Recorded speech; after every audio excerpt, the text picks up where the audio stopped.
अबू लहब ने, इसकी बीवी मालदार थी, बुग़्ज़ रसूल सल्लल्लाहु अलैहि वसल्लम में इस कदर अंधी थी कि ये अपने हाथों से कांटे चुना करती और उसकी गठड़ी बनाकर हुजूर की राहों में बिछाया करती थी। तो जिस वक्त इसकी मुजम्मत की गई तो ये एक बड़ा पत्थर लेकर आई, हुजूर नबी रहमत सल्लल्लाहु अलैहि वसल्लम को शहीद करने के इरादे से। आकाए दो जहां सल्लल्लाहु अलैहि वसल्लम उस वक्त सहने हरम के अंदर जलवागर थे, हजरत सिद्दीक अकबर हुजूर के साथ थे और ये पत्थर लेकर आई। अल्लाह ताला ने इसकी आंखों को, बिनाई को इस कदर, इस अंदाज में सलब किया कि इसे हजरत अबू बकर सिद्दीक तो नजर आते मगर हुजूर नजर ना आते।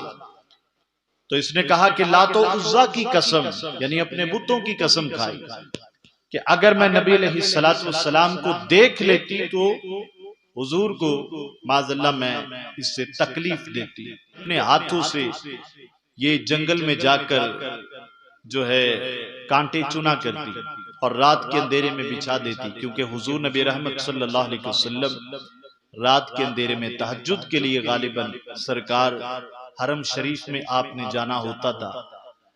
और किस कदर उन कांटों का वजन होगा, तादाद होगी कि पूरी ये गठड़ी बांध कर लाया करती, चुन चुन कर अपने हाथों से कांटे लाती और सरकार की राहों में बिछाया करती कि कोई कांटा तो सरकार को माज़अल्लाह चुभेगा ना।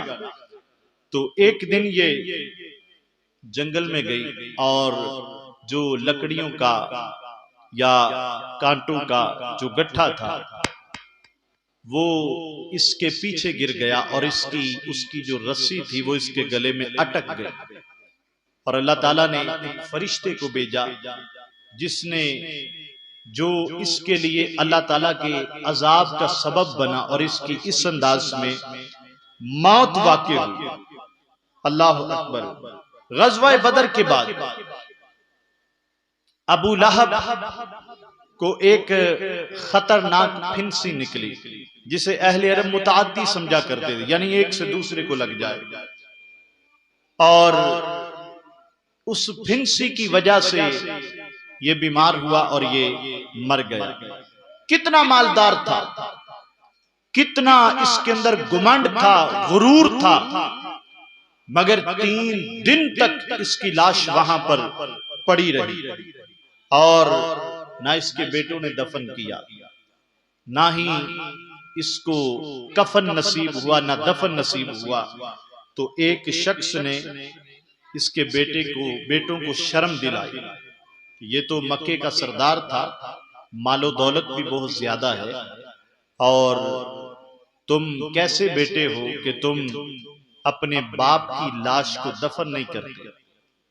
तो उन्होंने लकड़ियों की मदद से अबू लहब को एक घड़े के अंदर धकेल दिया और मिट्टी की बजाय इस पर पत्थर रख दिए और इस अंदाज में इसे फिर लोगों की नजरों से पोशीदा किया गया। अल्लाह अकबर। कायनात ने इसका मुशाहदा किया, आंखों से देखा कि अल्लाह के महबूब सल्लल्लाहु अलैहि वसल्लम के ये खिलाफ उठा था।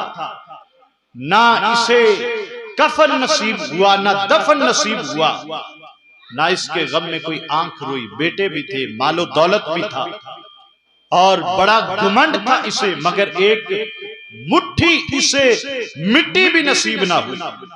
अल्लाह अकबर। इज्जत बड़ी थी, मकाम बड़ा था, शोहरत बड़ी थी, सरदारी इसके पास थी।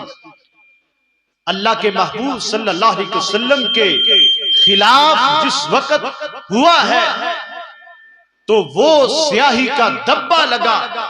रब्बे काबा की कसम कि जो 7 समुंदर से भी ना धुल सका, ना उठ सकेगा खुदा की कसम कयामत तलक अगर नबी ने नजर से गिरा दिया।